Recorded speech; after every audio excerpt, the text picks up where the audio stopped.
Aku telah jatuh cinta dari hatiku terdalam. Sungguh aku cinta padamu.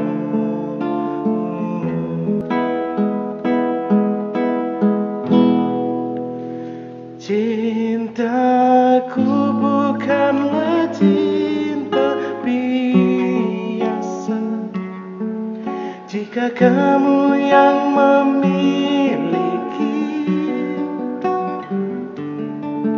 dan kamu yang temaniku seumur hidupku.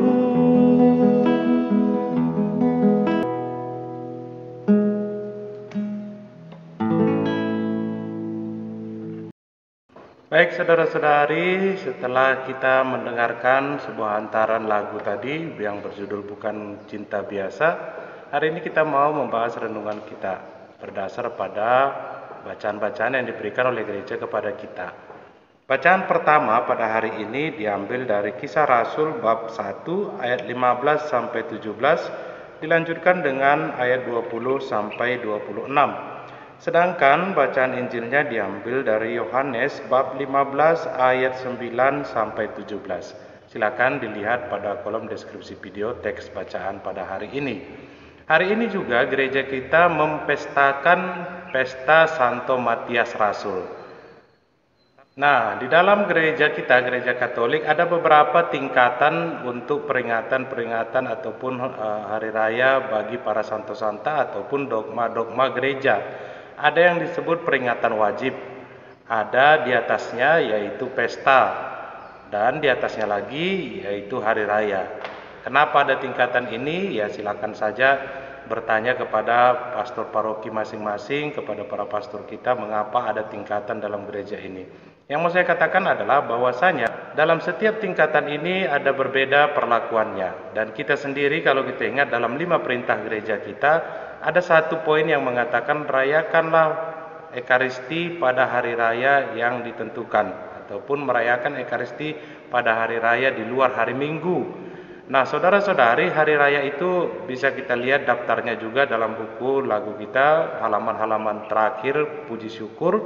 Bisa kita lihat di sana ada HR, hari raya, dibuat kodenya seperti itu. Ada peringatan wajib, ada peringatan fakultatif yang artinya boleh dirayakan, boleh tidak. Ada juga hari-hari raya yang bagi umat Katolik secara umum hanya peringatan, justru bagi ordo-ordo tertentu, para pastor biarawan, justru dinaikkan menjadi tingkat pesta atau hari raya, karena mungkin dia pendiri ordo dan lain-lain. Nah, saudara-saudari, kembali ke permenungan kita pada hari ini yang saya beri judul Bukan Cinta Biasa.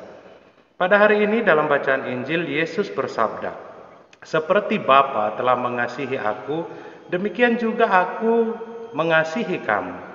Tinggallah dalam kasihku itu." Kasih yang dimaksud Yesus ini bukanlah kasih biasa. Seperti lagu tadi, bukan cinta biasa. Karena kasih yang dimaksudkan Yesus bukan soal perut. Banyak orang yang berbicara tentang kasih hanya sebatas perut. Kalau kita ingat-ingat juga, banyak orang mencari Yesus dalam kitab suci bisa kita baca hanya untuk mencari roti. Hanya gara-gara makanan orang mencari Yesus. Banyak juga orang justru menjual Yesus pada masa sekarang hanya demi makanan. Banyak juga saudara-saudariku yang dikasihi oleh Tuhan, orang mencari Yesus untuk kesembuhan, berharap akan mukjizat, atau bisa saja orang ingin dekat dengan Yesus berharap mendapat karunia khusus, misalnya talenta bisa berbahasa roh, bisa untuk menyembuhkan orang, bisa untuk membuat orang lumpuh berjalan, melakukan tanda-tanda mukjizat dan lain-lain. Dan inilah kasih yang mungkin banyak kita harapkan, banyak dipikirkan oleh orang-orang Kristiani pada masa sekarang. Lalu apa yang terjadi saudara-saudari ketika yang kita harapkan, kasih yang kita harapkan tidak terpenuhi dan tidak terrealisasi dalam hidup kita? Misalnya gereja tidak memberi kita makan. Kita misalnya aktif bergereja tetapi tidak mendapatkan apa-apa, dituntut hanya pengabdian, pengorbanan, dan lain sebagainya, kita justru menjadi kecewa. Katanya gereja mengusung kasih, Yesus itu mengajarkan kasih, tapi di mana gereja ketika saya membutuhkan? Nah, saudara-saudari, inilah kasih yang terkadang dipahami secara keliru. Orang menggambarkan kasih sejauh kepentingan-kepentingan jasmani belaka. Benar, hal-hal jasmani itu sangat kita butuhkan dalam hidup kita, teristimewa dalam menjalani kehidupan. Kalau dia berumah tangga ataupun dia yang lagi kuliah, anak sekolah dan lain sebagainya, itu sangat membutuhkan tindakan-tindakan real. Tetapi melampaui itu semua, jauh di atas semua itu, ada kasih yang berbeda dari yang kita pahami, saudara-saudari. Yesus tadi mengatakan, seperti Bapa mengasihi aku, demikian juga aku mengasihi kamu. Dan tinggallah dalam kasihku itu. Kasih yang dimaksud Yesus bukan hanya sebatas perut, bukan soal mukjizat, bukan pula soal hal-hal jasmani belaka. Tapi kasih yang dimaksud Yesus adalah sebuah dorongan dari dalam hati. Keluar dari dalam hati dan meluap-luap dorongan itu sehingga kita tidak mampu membendungnya. Dan kasih yang demikian, saudara-saudari, terkesan, ingat, terkesan tanpa dasar, kan begitu. Karena orang menganggap bahwa itu mengalir begitu saja, tidak ada dasar. Sebenarnya Yesus tadi mengatakan bahwa dasar dari sebuah tindakan kasih itu adalah kasih yang kita terima dari Yesus. Yesus dikasihi oleh Bapa dan Yesus mengasihi murid-muridnya. Dan kita sebagai murid-muridnya Yesus pada hari ini juga berjuang untuk mengasihi sesama kita di sekitar kita. Pada saat-saat seperti ini, tindakan-tindakan kasih itu sangat dibutuhkan. Tapi ingat saudara-saudari, bukan itu yang menjadi intinya. Sehingga ketika itu tidak ada pun, kasih itu tidak kita kerdilkan, tidak kita anggap hilang, tidak kita anggap tidak ada. Kasih itu hadir dalam berbagai bentuk. Tidak harus dalam bentuk sembako, tidak harus di dalam bentuk BLT, tidak harus dalam bentuk misalnya kepedulian gereja secara real. Banyak hal lain bentuk-bentuk kasih yang ada di dalam kehidupan kita yang mungkin kita tidak anggap karena kita tidak merasa perlu. Doa-doa yang dilakukan oleh para pastor, para uskup yang online setiap hari untuk mendoakan kita agar tetap sehat dan tetap semangat, itu juga wujud dari kasih. Apakah itu tidak nyata? Nyata, saudara-saudari. Nah, dengan demikian, ketika kita memahami bahwa kasih itu memiliki dasarnya adalah kasih yang kita terima dari Yesus, maka kita pun dituntut oleh Yesus pada hari ini untuk melakukan tindakan-tindakan kasih. Untuk memiliki kasih yang seperti yang dipahami oleh Yesus. Bukan kasih tentang perut, bukan kasih tentang mukjizat yang kalau dalam renungan hari sebelumnya saya katakan sangat rapuh. Kalau hanya sebatas itulah kasih yang kita harapkan. Misalnya kalau hilang ayamnya, dia berharap warga gereja berbondong-bondong untuk datang menjenguk. Kenapa mengganti rugi ayamnya dan membangun kandangnya serta membelikan ayamnya dan lain sebagainya? Apakah itu kasih yang kita harapkan?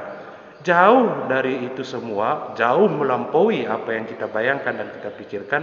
Kasih Tuhan telah Ia tunjukkan lewat wafatnya di salib. Salib adalah bukti cinta kasih Tuhan yang paling nyata bagi kita.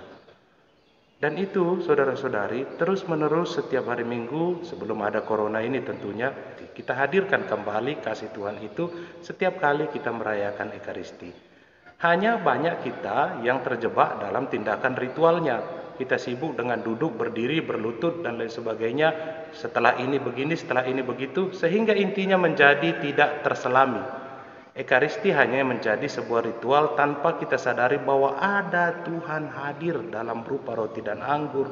Ada Tuhan yang hadir ingin bertemu dengan kita, bersatu dengan kita, dan menyatakan kasih-Nya kepada kita.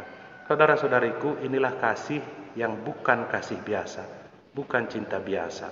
Yesus pernah bersabda dalam perikop lain, tidak ada kasih yang lebih besar daripada kasih seorang yang mengorbankan nyawanya bagi sahabat-sahabatnya. Dan kamulah sahabat-sahabat itu. Kita semua adalah sahabat-sahabat Yesus dengan catatan kalau kita melakukan perintahnya. mengasihi satu sama lain, menunjukkan kasih itu dalam tindakan-tindakan yang nyata dengan berdasar pada kasih yang kita terima sendiri dari Allah. Maka saudara-saudariku, dalam menanggapi kasih Tuhan pada hari ini, mari kita juga menemukan kasih Tuhan itu dalam hidup kita, sehingga kita pun mampu bersukacita. Semoga Tuhan memberkati kita.